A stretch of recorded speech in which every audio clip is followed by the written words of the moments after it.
Welcome back to Say hi! So last time we talked about how to interact comfortably with persons with special needs. So today we're going to be taking things even further by asking how do we connect meaningfully?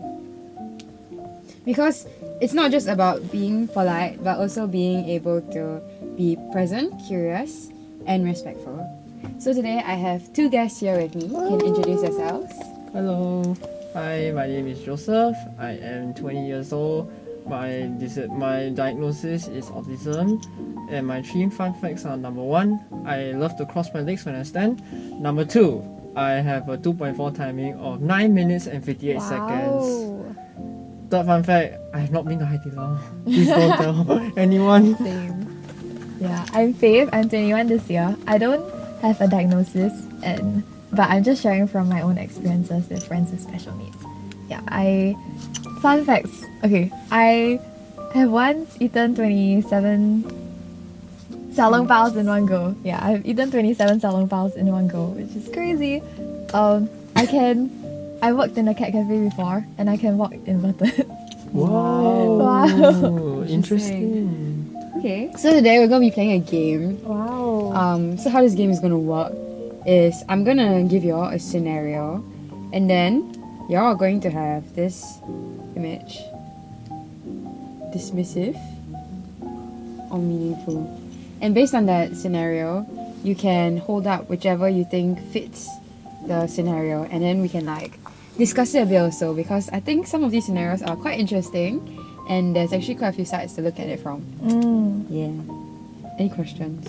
Nope. Good. We're all good. Okay, let's go to the first scenario. So, you're at an orientation camp and your peers only ask you about your diagnosis and not about your interests and hobbies. Oh, that's so annoying. But I would say that's totally dismissive. What do you think? I also think it's totally dismissive. Why?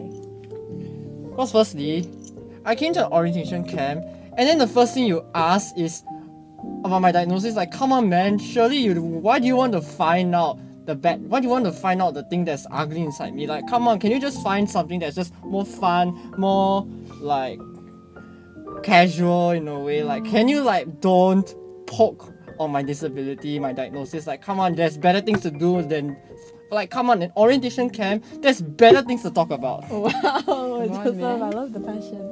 I think for me, I think it's dismissive because, like what Joseph said, there are other things that form a part of me that I would like for you to get to know. But at the same time, I would also think that I wouldn't get very angry, because I do think that given that it's orientation camp and people don't know me and people are very new, they might also just be purely curious to get to know this thing about me that maybe they haven't encountered before. Yeah, so I would say that I would get annoyed and it is dismissive, but I also can understand why. Yeah.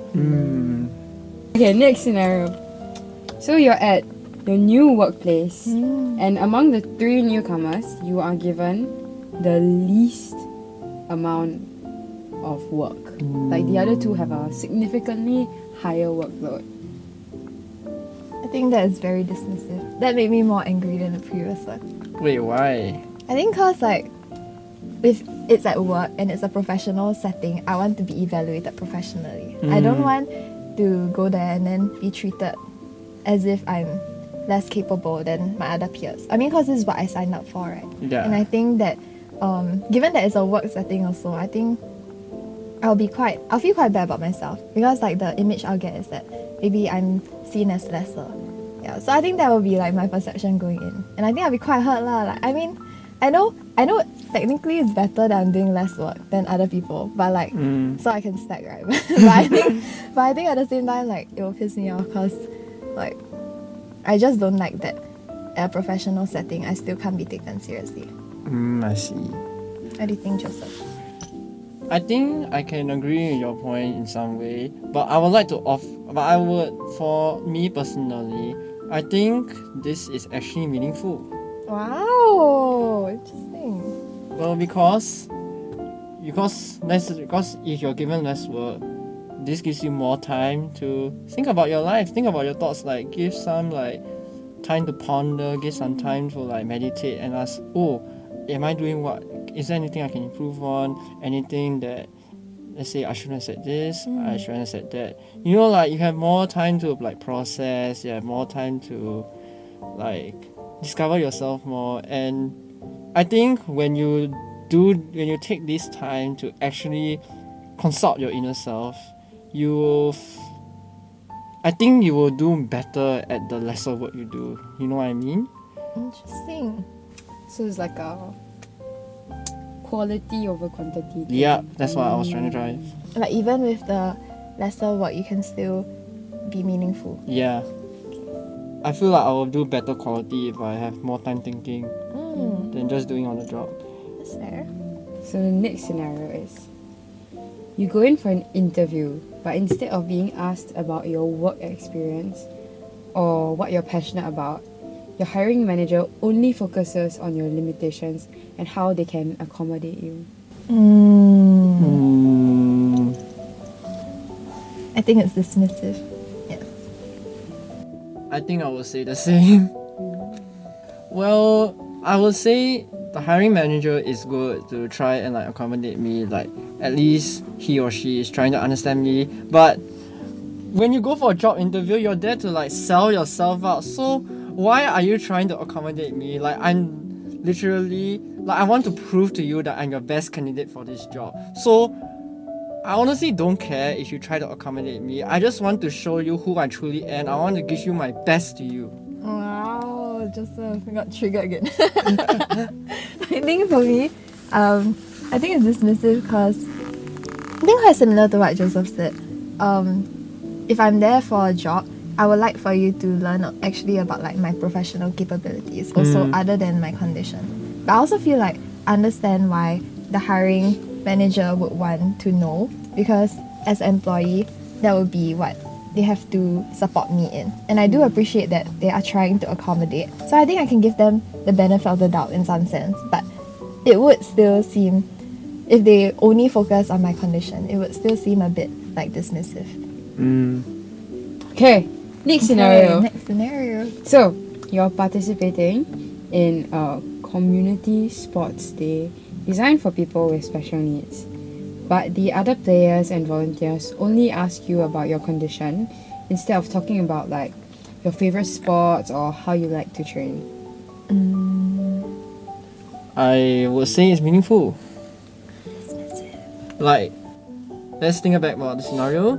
It was about a sports day that is meant for people with special needs. So Meaningful. yes, it's meaningful. Like at least we can like understand the condition better, and it also gives them like room to think on how can we accommodate you. Now, remember the previous scenario, they also accommodated us, but this time it is an event meant for special needs. So there's many different kinds of special needs out there. So if they better understand our disability, then they will know how to like, I would say, cater this event more suited towards us. I think I agree. That's why like I changed it. I think given that it's an event for those with special needs, I would assume that the people around you will also want to know like what exactly is your condition. So that, I mean, because everybody there is also special needs, right? So they would want to like run alongside you, or I assume do sports alongside you. And I also feel like that's why like it's more understandable that they will ask. But the reason why I put dismissive at first is because of course it would be nice if they talk about other things also. Like if they talk about what sports I'm interested in, or if they want to get to know me as a person. I feel like that's the common thread in all the points. Like it's okay to want to know about my condition, it's okay to ask, and it's okay to want to support. But it has to be balanced with also wanting to know other sides of me and wanting to take a genuine interest in like other parts of my life. Because of course I'm more than just like my disability.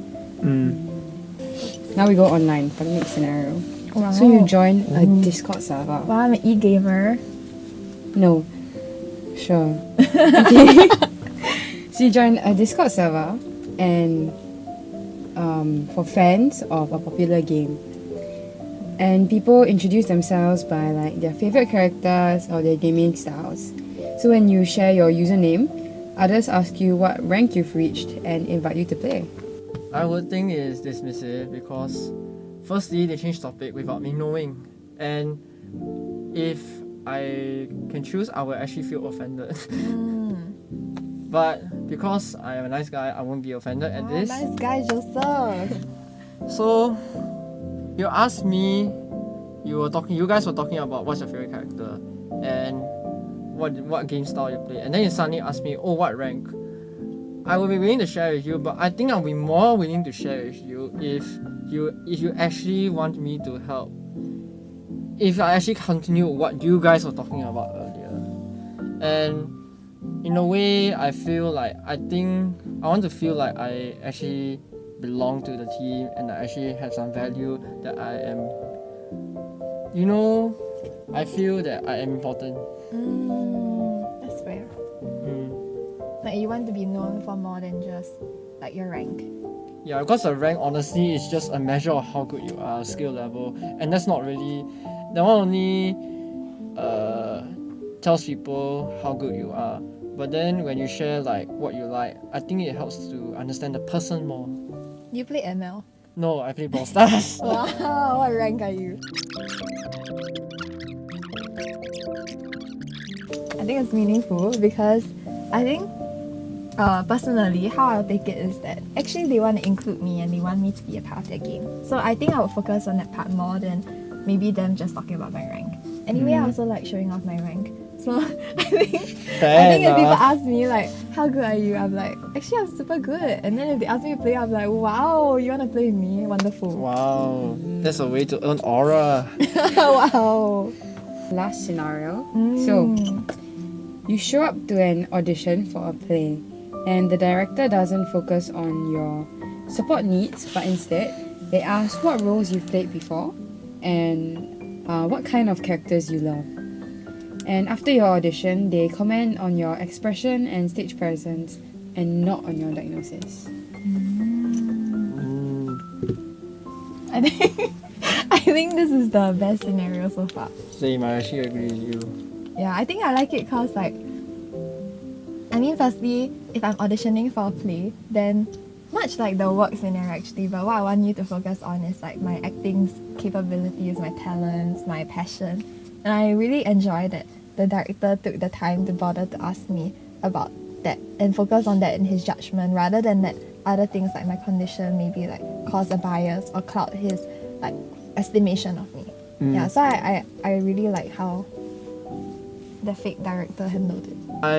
I would like it when they choose not to talk about my diagnosis, because I just feel like they really are trying to understand me more as a person, because honestly having a diagnosis sucks. It sucks to have a diagnosis, and I would rather talk about what I'm interested in, what my likes and dislikes are, rather than what I don't like to talk about.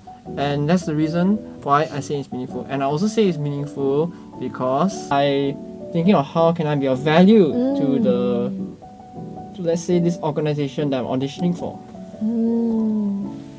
Okay, so sadly, that was our last scenario. So we have come to the end of our game. So in conclusion, interacting meaningfully is about building real human connections, and inclusion isn't just about perfection, but it's about our intention.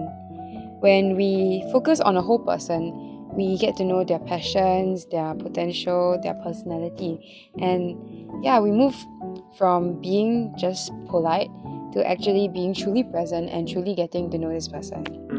So next time when you meet someone with special needs, ask them about their favorite music, their favorite games, what they like to do, what makes them laugh, or what gets them excited. Look past the label and you really be able to discover a person that there's such a connection that's so much more meaningful. So thank you guys for... Wow. Can I say something? Sure. Actually, I am truly a person with special needs. I have a lot of weird hobbies. So actually what I actually want to build on what she said earlier, that we special needs people, we are just like any of you guys. We are just humans. We just want to be loved, we want to be belong, we want to find a place to just call home and just find people that who care for us regardless of who we are. So the next time you see a special needs person, despite how they look, despite how they talk, despite how they think, or what they love to do, I just hope that you will really, really look past all of this and just see them for who they are. Who knows, maybe they might possess a skill that very few people have. Wow. Like for me, I'm a train enthusiast, and I tell you, Nice. many people just do not know about this hobby at all. And I'm just glad that I am part of this, because this is truly me and it's something I love to do.